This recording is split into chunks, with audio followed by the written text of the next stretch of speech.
इस वक्त हमारे साथ मौजूद है बीजेपी प्रदेश अध्यक्ष बाबूलाल मरांडी। हम इनसे सीधे बातचीत करेंगे क्योंकि लगातार उत्पाद सिपाहियों की बहाली जो चल रही है उसको लेकर के यहाँ पर कई सारे उत्पाद अभ्यर्थियों की यहाँ पर मौत हुई है, और वो भी यहाँ पर जब सिलेक्शन का दौर चल रहा था। बाबूलाल जी, लगातार सवाल उठाए जा रहे हैं, ये कहा जा रहा है कि कोविड वैक्सीन की वजह से ये सारी मौतें हो रही हैं। देखिए, हेमंत सोरेन को इतने होशियार नहीं बनना चाहिए। भाई, राज्य के संवैधानिक पोस्ट पर बैठे वो राज्य के वो मुख्यमंत्री है, और वो कोरोना वैक्सीन के बारे में इस प्रकार की बोलना, यानी इसको क्या कहते हैं कि बहुत अपने आप को होशियार समझ रहे हैं। भाई, कोरोना वैक्सीन ने इस देश के 40 करोड़ जनता को ही नहीं बल्कि धरती के 100 से अधिक देशों को, लोगों को भी उन्होंने बचाया। और कोरोना वैक्सीन के बाद सिर्फ झारखंड में ही सिपाही की बहाली नहीं हो रही है, देश के कई राज्यों में सिपाहियों की बहाली हुई। कई लोगों ने दौड़ा, वहाँ मरे नहीं। भारत सरकार के भी जो संस्थान है, सीआरपीएफ है, बीएसएफ है, सेना के जवान है, अग्निवीर के जवान है, उन लोगों ने भी दौड़ा और वहाँ भी बहालियाँ हुई, ट्रेनिंग भी हो रहा है, ट्रेनिंग भी पूरा हो गया, कहीं तो कोई मरा नहीं। अगर यहाँ इनकी कुव्यवस्था के कारण लोग मर रहे हैं तो आप साहब इसको स्वीकार करिए, उसमें जांच करिए। लेकिन आप कोरोना वैक्सीन के बारे में बोल रहे हैं तो क्या आप बोल रहे हैं?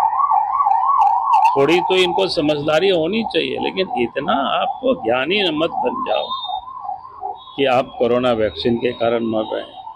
क्योंकि ऐसा लग रहा है कि भाई कोरोना के बाद कोई देश में और बहालियां नहीं हुई है सिपाहियों। अनेक राज्य है जहां पर बहालियां हुई, केंद्र सरकार ने भी बहाल किए हैं।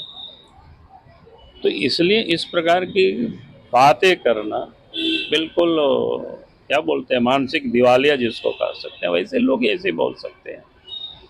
सर, एक और सवाल रहेगा क्योंकि कल आपने देखा होगा कि मुख्यमंत्री मैया योजना का समापन हुआ और वहां पर कल्पना सोरेन ने वहां पर कहा है खुले मन से कि अब हेमंत सोरेन को कोई भी नहीं छू सकता है क्योंकि महिलाओं का समर्थन, बूढ़े बुजुर्गों का समर्थन मिल रहा है, तो अब उन्हें वापस सरकार में आने से कोई नहीं रोक सकता है। देखिए, बोलने के लिए तो बोलना ही चाहिए अपने पति के बारे में, उसमें क्या दिक्कत है।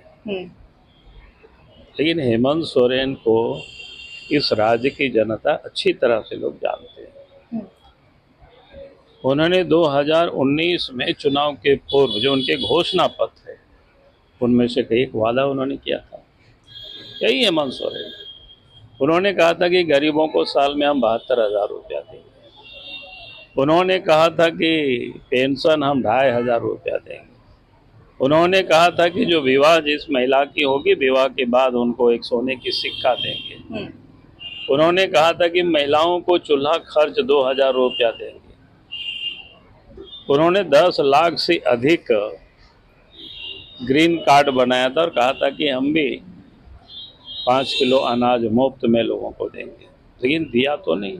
उन्होंने ही कहा था नौजवानों को 5 लाख नौकरी देंगे, नौकरी नहीं देंगे, शिबू सोरेन का बेटा है, हम संन्यास ले लेंगे, दिया नहीं। और अब उन्होंने विधानसभा में 2020 में बजट में उन्होंने कहा जो बेरोजगार बच्चे हैं उनको हम 5,000 और 7,000 रुपया भत्ता देंगे। ऐसा उन्होंने अनेकों घोषणाएं की, अरे उस घोषणा को तो पूरा नहीं किया। अगर इसको भी 1,000 रुपया मैया योजना भी चालू करनी थी तो थोड़ा 1 साल पहले चालू करते। जब चालू किया, जब उनको पता है कि 2 महीना के बाद चुनाव होना है तो देना तो 2 महीना ही होगा। चुनाव जीत जाएंगे अच्छी बात है, फिर बाद में देना तो किसी को है नहीं। उन्होंने कहिएगा ऐसी घोषणा कि अभी आपको हम गिनाती है, ये सब आप देख लीजिए उनकी चुनाव घोषणा पत्र में, उनके विधानसभा में जो उनके वित्त मंत्री भाषण दिया उस कॉपी में आपको लिखा मिलेगा। सब मैं कोई बाहर से अपनी ओर से नहीं बोल रहा। तो झारखंड की जनता जान रही है, हम लोग भी मिलते हैं लोगों से, लोग कहता है कि बाबू बहुत ठगा हम लोगों को, कम से कम आप 2 महीना तो 1-1 हज़ार टका हम लोग ले लेते हैं और वोट तो आप ही को देंगे, बीजेपी को ही देंगे, क्योंकि बीजेपी ही एक पार्टी है जो कहती है वो करती है। मोदी जी ने कहा 80 करोड़ लोगों को अनाज देंगे फ्री में, प्रत्येक महीना एक व्यक्ति को 5 किलो दे रहे। मोदी जी ने कहा था कि क्या कहते हैं, ये किसानों के खाते में पैसा भेजेंगे, साल में 6,000 रुपया, वो भी भेज रहे हैं। तो केंद्र की जो सरकार है, मोदी जी ने कहा था कि 5 लाख रुपया तक की बीमा जो आयुष्मान योजना के तहत उसको इलाज में सुविधा मिलेगी, वो भी मिल रहा है। तो इस देश के प्रधानमंत्री नरेंद्र मोदी जी, भारतीय जनता पार्टी का ट्रैक रिकॉर्ड, ये लोग बोलता है कि हम लोग जानते हैं बीजेपी मध्य प्रदेश में दे रही है महिलाओं को, बीजेपी छत्तीसगढ़ में दे रही है पेंशन, बीजेपी अब उड़ीसा में प्रारंभ की है। तो बीजेपी का जो ट्रैक रिकॉर्ड है, जेएमएम का ट्रैक रिकॉर्ड है, कांग्रेस का ट्रैक रिकॉर्ड है, किसी को उस पर विश्वास नहीं, कांग्रेस और जेएमएम पर। सर एक आखिरी सवाल होगा मेरा, क्योंकि सीजीएल की जो दो बहुत 8 साल पुरानी जो परीक्षा थी उसके डेट अब आ गए हैं, 21 और 22 तारीख को होंगे। आपको क्या लगता है, क्योंकि लगातार जो रिकॉर्ड रहा है एग्जाम्स का वो एकदम अलग रहा है, इस बार क्या लग रहा है? अच्छे से एग्जाम हो, हमें क्या लगेगा, तो हड़बड़ी में लगे हुए हैं, इतनी कोशिश कर रहे हैं कि भाई जल्दी हो। अब क्या करते हैं देखना पड़ेगा। देखिए, तो ये थे हमारे साथ बाबूलाल मरांडी, जिन्होंने साफ तौर पर कहा कि लगातार जो ट्रैक रिकॉर्ड है बीजेपी और जेएमएम का, वो दोनों को देखा जाए तो अलग अलग है। जो प्रधानमंत्री नरेंद्र मोदी ने कहा था वो सारी चीजों को पूरा किया गया है, और हेमंत सोरेन को अगर मुख्यमंत्री महंगाई योजना शुरू ही करनी थी तो 1 साल पहले शुरू करते तो ज्यादा कुछ तस्वीरें जो है अलग देखने को मिलती। लेकिन जब जनता के बीच जाते हैं तो जनता ये जरूर कहती है कि हम तो वोट बीजेपी को करेंगे। फिलहाल इस खबर में हमारे साथ इतना ही। सहयोगी सुशील के साथ में पूजा दुबे, 99 न्यूज, रांची।